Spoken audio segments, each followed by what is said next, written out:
Aikawa Ayamu is a normal high school student living out his days as you might imagine, jumping in front of random trucks speeding down the road.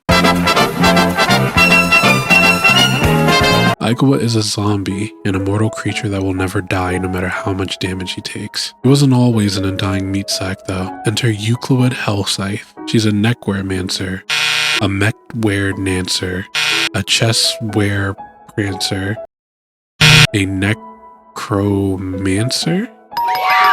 With magical capabilities, she brought our main boy back to life after,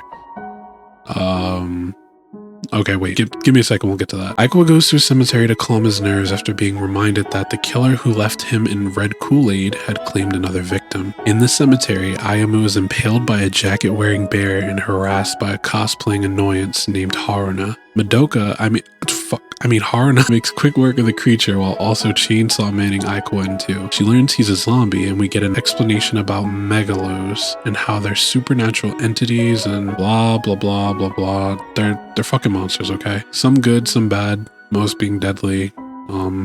Some threaten the human world. Yada yada yada. Whatever. This is an anime, you should know this. Haruna attempts to wipe Aikawa's memory before somehow getting her power stolen. Due to this unfortunate series of events, he invites Haruna back to his place. Another unfortunate soul joins the fray. The next day, Aikawa goes to school like normal, waiting for the sun to go down since zombies, I guess, can't walk in the sun. I don't know, they dry out a bit. We get an introduction to Aikawa's friend Obito. We get an introduction to Aikawa's friend Orito. Not Oreo, not Obito, Orito. Orito asks if he wants to watch a movie back at his place before having his wrist almost snapped off. Ayamu is afraid of anybody finding out he lives with two random girls and is hell-bent on keeping this knowledge a secret. Orito leaves and a Discord mod nearly has an orgasm at the classroom door. The Megalo reveals his true form to be that of a crab and is about to go on the offensive until Haru convinces Aikawa to put on the maid dress to defeat the crusty, cranky, crack-smoking crustacean. The whole school sees Ayamu in his femboy attire, leading to him thinking his social life is completely ruined. This is short-lived since things go back to normal due to magical girls being able to wipe people's memories. A plot point that will get forgotten time and time again. At school, Ayamu prepares for the worst after Haruna invites herself to make his lunch for him. The problem being that she can only make omelets. They turn out great though, resulting in the whole class basically stealing Aikawa's food while orgasming food war style. Back at the house, Ayamu and the girls prepare to eat dinner, and Seraphim just sorta shows up. This is Seraphim, by the way. She's a vampire, but also a ninja. Look, I swear 12-year-old didn't make this show. She specializes in the swallow return strike. Use to swallow my balls. Return me a child before I strike her across her fucking face. Cut that out, cut that out, cut that out. Seraphim apparently was sent by her tribe of other vampire ninja superiors to recruit the help of Euclid. You claims she only needs Aikawa as her servant, so Sarah challenges him for the position. They travel to a cemetery, and the fight begins, with Sarah seemingly dominating Aikawa in every regard, questioning if he's really worthy to be at Euclid's side. Naturally, he goes Andrew Tate on her. His victory is short-lived though, as Sarah chucks a shuriken at his forehead and he fucking dies. Sarah admits defeat but refuses to leave, stating that she doesn't mind being Ayamu's servant to technically also be Euclid's servant as well. Late night, Sarah ninjas herself into Aikawa's ceiling and questions him on Euclid's mute state. We get a flashback to how Ayamu met Euclid, that being randomly on the street outside of a convenience store where Aikawa gets sturdy to cheer Euclid up.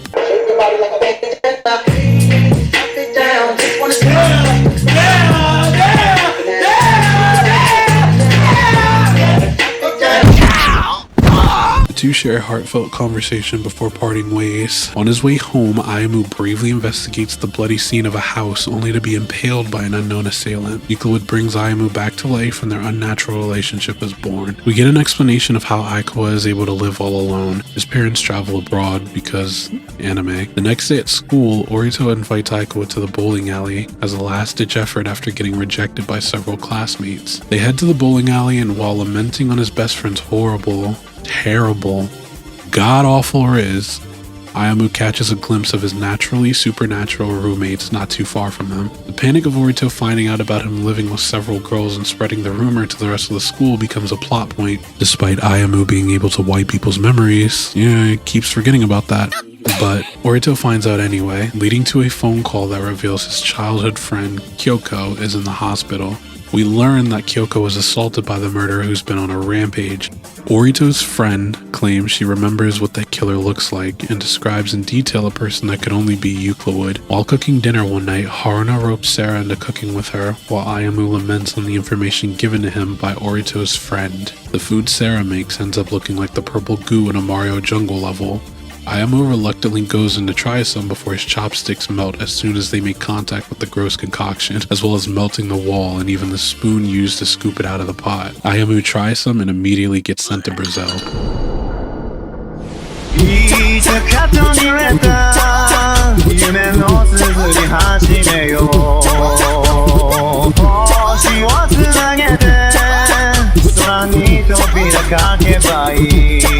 After he comes to, he orders pizza for everyone instead of subjecting them to the horrors that Brazil had to offer. Haruna asks to call her teacher. We learn that she's been tasked to find toe jam. She doesn't quite remember what it is. A Doberman Megalo knocks on the door and explains how he's a Grim Reaper of sorts, here to collect Ayamu's soul that should have been sent to the underworld. After a short scuffle, Euclid heals Ayamu's wounds, and we learn that the dapper Doberman knows who Euclid is and agrees to leave Aiko alone out of respect for Miss Hellscythe.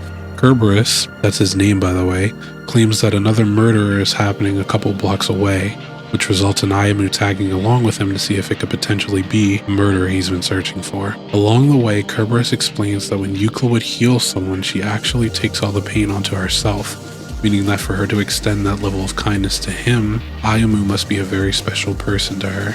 The two finally reach the murder scene to find the victim but no culprit. The conversation is cut short by Kerberos being cut short along with Ayamu. You know that killer I said was gone? Yeah, kinda lied. Our Megalo friend passes on and Ayamu returns home to have a chat with Yu. Aiko asks about her powers and Hellscythe explains that due to her immense magical presence, the simple action of her showing emotion or speaking can rewrite the fabric of reality itself. In other words, she has fucking hacks. She also claims that when her words carry magic, it sends immense pain throughout her head, which is a very huge deterrent for her using that kind of power as well. Her blood can also make people immortal, hence how she was able to resurrect Ayamu and make him into a zombie. The unstable nature of her power forces her to dress like Martin Lawrence in The Black Knight. Yeah. The two share a heartfelt moment with Euclid begging Ayamu not to leave her. And okay, well fuck. Maybe that was the wrong time for Martin Lawrence Black Knight reference. Or maybe not, because look, there's a giant whale in the sky. I don't know. Fuck the pacing of the show, I guess. Ayamu becomes a femboy and uses the power of cross-dressing to go Super Saiyan 3 and kick the whale's head off. It just keeps getting weirder. Cutting to the hospital where we see Kyoko lying bloodied and stabbed on her bed. Gee, that was a pretty intense scene to end on. I wonder what the next episode will start with. Please, I'm not ready for this. It's gonna be alright. Relax and leave everything to me. What the f-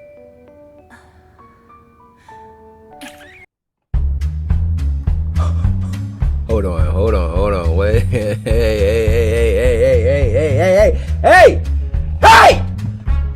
Don't fucking age restrict me. She was drinking blood. She's a vampire ninja, remember? Anyway, Ayamu gets a phone call from Haruna's teacher explaining that the special item Haru was tasked to find was actually tofu, not toe jam, while the plot happens in the background. Kyoko gives Ayamu a call telling him that she's been discharged from the hospital and wants to meet up. He of course agrees, after also asking her to bring the special tofu Haru's been looking for. The next day, Ayamu laments over having to endure the unrelenting heat of the sun before heading to the cemetery to meet Kyoko. Wait, a cemetery? Huh.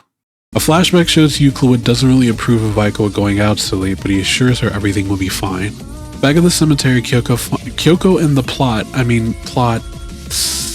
show up. The two flirt in the most awkward and unnatural way possible before Kyoko asks to be Ayamu's girlfriend. To really seal the deal on her flirting, she does what any good young lady does. She pegs the fuck out of him. In a total M. Night Shyamalan twist, it turns out Kyoko was the killer all along. She's actually a magical girl too, and used her magic to manipulate people's memories, all to get close to Ayamu. She has a hate boner for the guy and wishes to just kill him, I guess? A fight breaks out with Ayamu getting absolutely styled on DMC3 style. You scared?